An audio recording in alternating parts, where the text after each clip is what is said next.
দেশের আলেমরা 13 সালে রক্ত দিয়েছে, 18 দিয়েছে, 21 দিয়েছে, 24 দিয়েছে। দেশ স্বাধীন হওয়ার পরে এই আমরা পন্ডিতে 3 বার রক্ত দিয়েছি। আমাদের রক্তের সাথে গাদ্দারি করবেন না।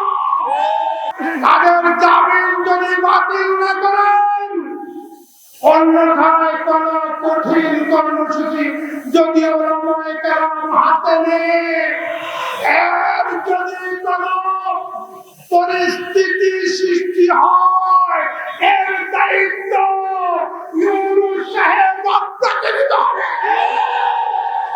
অত্যন্ত বারাকান্ত নিয়ে বলতে হচ্ছে যে ইকরামুল মুসলিমিনের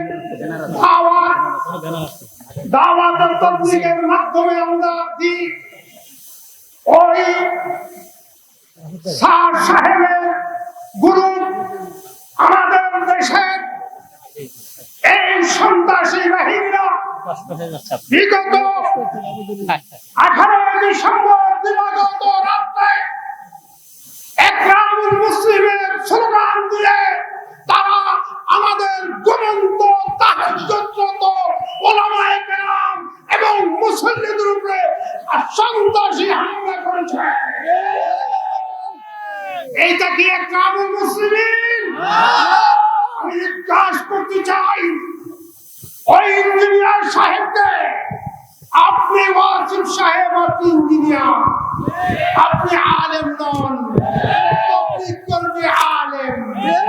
কোরআন হাদিসের সিদ্ধান্ত আলেম বাদে কেউ তাবলীগ করার কোন ক্ষমতা রাখে না। যদি কোন মূর্খ দাওয়াত ও তাবলীগ করে, তাইলে তার নেতৃত্বে তাবলীগটা পদভ্রষ্ট হবে, পদস্খলনে যাবে। অতএব সে দাওয়াত ও তাবলীগের মুরব্বি হওয়ার মতো যোগ্যতা তার নেই। সে খুনি, তার নির্দেশে খুন হয়েছে। কোন খুনি দাওয়াত ও তাবলীগের মেহনত করতে পারে না। অতএব আমি সরকারকে বলতে চাই, মহামান্য প্রধান উপদেষ্টা এবং উপদেষ্টা মন্ডলী, আপনারা আমাদের রক্তের উপরে সবার হয়ে ক্ষমতায় আছেন। দেশের আলেমরা 13 সালে রক্ত দিয়েছে, 18 দিয়েছে, 21 দিয়েছে, 24 দিয়েছে।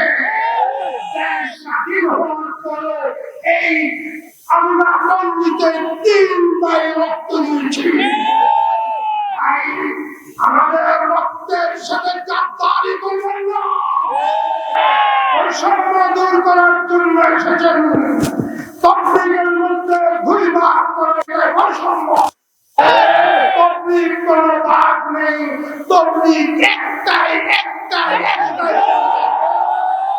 সেটা হবে উলামায়ে কেরামের নেতৃত্বে, জাহেলের নেতৃত্বে তাবলীগ হতে পারে না। এবং বাংলাদেশের শীর্ষ উলামায়ে কেরাম, বাংলাদেশের হানাদারি পরিষদ সহ সবাই স্পষ্ট বুঝিয়ে দিয়েছে, তাই এই ফতোয়ার প্রতি শ্রদ্ধাশীল হয়ে অবিলম্বে যাদেরকে গ্রেফতার না করে জামিন দিয়েছেন, 24 ঘন্টার মধ্যে গ্রেফতার করে।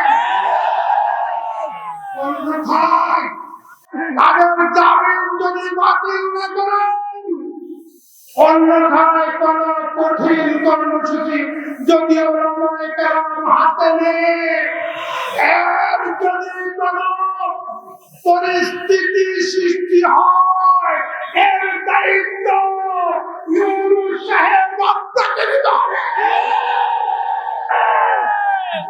আমার পরিষ্কার কথা, আমার তাবলীগ কোত্থেকে হয়? মসজিদ থেকে। বাংলাদেশের সকল মসজিদ উলামায়ে কেরামের আন্ডারে নিয়ন্ত্রণে। তাহলে নিয়মতান্ত্রিক ভাবে, গণতান্ত্রিক ভাবে, গণতন্ত্র হিসাবে দেশে গণতান্ত্রিক সরকার আসবে।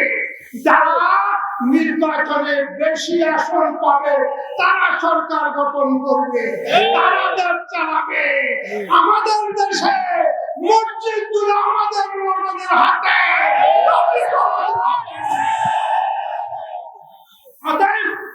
গণতন্ত্রের প্রতি শ্রদ্ধা হাসিল হয় সকল মসজিদে শুধু একমাত্র ওলামায়ে কেরামের তত্ত্বাবধানে তাকবীর চলবে, আর কোন তাকবীর চলতে দেওয়া হবে না।